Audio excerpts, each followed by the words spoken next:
ঈদের কোনো আয়োজন বা উৎসবের আমেজ নেই নূরজাহানের পরিবারে। 4 সন্তান আর দিনমজুর স্বামী নিয়ে নদীর পাড়েই ছাপড়া ঘরে থাকছেন তিনি।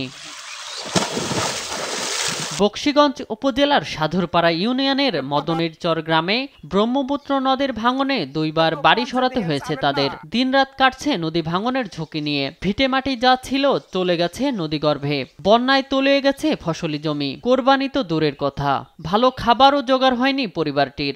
আল্লাহ জি জলা সম্পত্তি ছিল সব ভেঙেছিল নদীর নিচে। নেওয়ার পরে এখানকার আমরা কি করব? এখন নতুন করে ঘর বাড়ি তো নিচে নিচে জায়গা জমি নিয়ে এখানকার আমরা 4টে পোলাপান নিয়ে কিভাবে থাকতাছি বাড়ির মধ্যে। এই ঘরে ছাবড়া দিছি, নাই বেড়া নাই ঘোড়া, তোমার কাগজপাতি দিয়ে বেড়া দিয়ে আমরা ওই আউল দিয়ে মান সম্মান মতন থাকতাছি। এখন আমরা এই একটা বছরকার দিন এসছে ঈদের মধ্যে আমরা পোলাপান নিয়ে ঈদ করমু, পোলাপানে মার্কেট করে দিম, কি খামু কি দামু কি করমু, টাকা নাই পয়সা নাই, স্বামী কাজ কাম এখন বন্যা দিন কই যাব কাজ করবে। দেওয়ানগঞ্জের চরামখাওয়া ইউনিয়নের মণ্ডলপাড়া গ্রামের 70 বছর বয়সী শমশের আলী 9 সন্তান নিয়ে নদী ভাঙনের দুশ্চিন্তা মাথায় নিয়ে যমুনা নদীর তীরে বসবাস করছেন। বাবা মার কবরটাও বিলীন হয়ে গেছে নদীর গর্ভে। আমরা নিঃসহায় হয়ে পথের ভিখারির মতো হয়ে গেছি।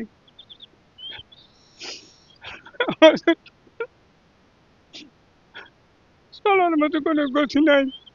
কাজেই আমি আশা করি প্রশাসনের কাছে দ্রুত এই নদী ভাঙন রোধের কাজ করলে হয়তো আমরা সামনে 2 দিন পরে ঈদের আনন্দ ভোগ করতে পারবো। নচেত আমাদের কোনো আনন্দ নাই। আমরা বাড়িঘর টানানে ব্যস্ত আছি, খুব ব্যস্ত আমরা। খালি আমরা না, গ্রামেরই সবাই। গেল 1 মাসের ভাঙনে জেলার বিভিন্ন স্থানে শত শত বাড়িঘর বিলীন হয়েছে। তাদের কারো পরিবারেই নেই ঈদ আনন্দ। ভবিষ্যতের অনিশ্চয়তায় বসবাস করছেন নদীর পাড়ের মানুষগুলো। তাদের অভিযোগ প্রশাসন থেকে পাননি কোনো সহায়তা। এই নদী ভাঙনের পরে যারা পূর্বে ছিল জমিদার, আজকে হয়ে গেছে তারা খেটে খাওয়া কৃষক এবং কামলা দিয়ে খাচ্ছে। আজকে তাদের যাওবান কিছু কামলা দিয়ে জীবনযাপন করছে, কিন্তু নদী ভাঙনের কারণে তাদের রাতে ঘুম নাই, দিনের বেলা কোনো নানান টেনশনে কোনো কাজ করতে পারতেছে না। ঈদ আসতেছে, তাদের মনে এই আনন্দ বলতে কিছু নাই। তারা আজকে দুশ্চিন্তায় ভুগছে। কি তাদের ঈদ, এই উৎসব বলতে তাদের মনে কোনো প্রকার উৎসাহ নাই। নদী গর্ভে বিলীন হয়ে যেতেছে পাহাড়ি ঢলে, যার ফলে আমাদের মসজিদটা খুব ঝুঁকিপূর্ণ এবং পশ্চিমপাড়া গ্রামটাও খুব ঝুঁকিপূর্ণ। যদি সরকার থেকে কোনো প্রকার পদক্ষেপ নেয় তাহলে আমরা হয়তো বাঁচতে পারি। এদিকে প্রশাসন বলছে কয়েকবার ভাঙন কবলিত মানুষদের চাল দেয়া হয়েছে। তালিকা অনুযায়ী টিন বরাদ্দ দেয়া হবে।